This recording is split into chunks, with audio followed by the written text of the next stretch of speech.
mga kabyokoneras, narito ang latest sa mundo ng beauty pageant.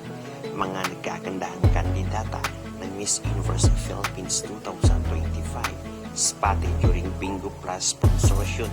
Kanya-kanyang aurahan, suot ang kanilang outfit of the day in white shirt and pants. Sunod-sunod na ang mga pasabog at sponsorship ng mga kandidata at abangan natin kung ano pang pasabog ang mangyayari sa susunod na araw ng Miss Universe Philippines 2025. Narito ang mga kaganapan ating panoorin.